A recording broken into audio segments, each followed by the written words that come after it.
সাধারণ 3D shape কিভাবে scroll stopping digital আর্টের রূপ নেয় আমাদের আজকের আলোচনায় আমরা এই দারুণ জার্নিটাই দেখব।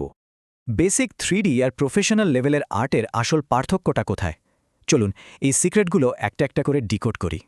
পিক্সারের চরিত্রগুলোর দিকে তাকালে দেখবেন দারুণ সব মসৃণ কার্ভ। অন্যদিকে ডিজনির শেপগুলো কিন্তু বেশ তীক্ষ্ণ আর ধারালো। এর পেছনে আছে পিক্সার গোল্ডেন রেশিও। এটি নিশ্চিত করে প্রতিটি চরিত্রের হেড টু বডি রেশিও যেন একদম পারফেক্ট থাকে। যেমন ধরুন রাসেলের এই 1:2 রেশিও, খেয়াল করলেই বুঝবেন এই নির্দিষ্ট মাপটাই চরিত্রকে একটা অদ্ভুত সুন্দর রিদম দিচ্ছে।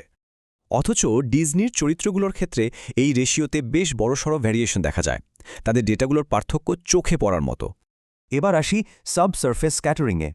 আলো কিভাবে ত্বকের ভেতর দিয়ে ছড়িয়ে পড়ে, শিল্পীরা এই টেকনিক দিয়েই তা রিয়েলিস্টিক করেন। শুধু তাই না, তীক্ষ্ণ কোণের বদলে বিভেল বা বাঁকানো কিনারাগুলো সব দিক থেকে আলোকে একদম ন্যাচারালভাবে ধরতে পারে। আর একটা রিয়েলিস্টিক দৃশ্য তৈরি করতে এই 7টি বেসিক রেন্ডারিং পাস খুব দরকারি। চলুন কয়েকটা ডিটেইলে দেখি। শুরুতেই আসে বিউটি পাস। এটি কোনো রিফ্লেকশন ছাড়াই অবজেক্টের একদম বেসিক কালার আর ডিফিউজ লাইটের ফাউন্ডেশন তৈরি করে। এরপর হাইলাইট পাস স্প্যাকুলার হাইলাইটগুলোকে আলাদা করে ফেলে। এতে ফাইনাল কম্পোজিটিংয়ের সময় নিখুঁত ফলাফল পাওয়া যায়। এক্সট্রা লেয়ারগুলো যোগ করার আগে শুধু বিউটি পাস দেখতে কেমন হয় তা এখান থেকেই বেশ পরিষ্কার বোঝা যাচ্ছে। রেন্ডারিংয়ের পর অ্যানিমেশন। ব্লেন্ডারে লিপসিঙ্কের সময়ে ভাইজিম বেশ এক্সপ্রেসিভ, এতে চোয়াল অনেক নিচে নেমে যায়। আর সাউন্ডের সময় মুখ হাসির মতো আড়াআড়িভাবে স্ট্রেচ হয় আর দাঁতগুলো স্পষ্ট দেখা যায়। একটু খেয়াল করলেই সাউন্ডের ভার্টিক্যাল ড্রপ আর সাউন্ডের হরিজন্টাল হাসির পার্থক্যটা একদম ক্লিয়ার হয়ে যাবে। অন্যদিকে ভাইজিমটি বেশ রিল্যাক্সড আর নিউট্রাল। ফেশিয়াল অ্যানিমেশনের একেবারে বেসিক ফাউন্ডেশন বলতে পারেন একে। এবার একটা ইন্টারেস্টিং ডেটা দেখি, কেন এখন সব জায়গায় 9:16 ভার্টিক্যাল ভিডিওর এত দাপট সেটা এখান থেকেই স্পষ্ট।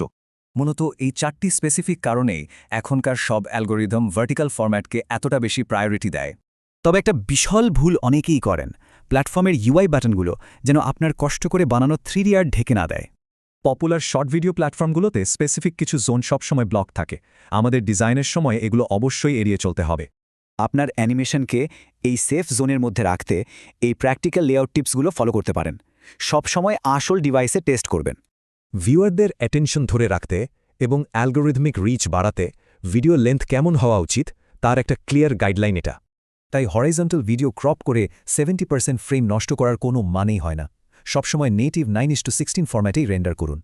ভেবে দেখুন এই স্পেসিফিক পাইপলাইনগুলো মাস্টার করতে পারলে আপনার পরবর্তী 3D প্রজেক্টটা ঠিক কতটা নেক্সট লেভেলের হবে।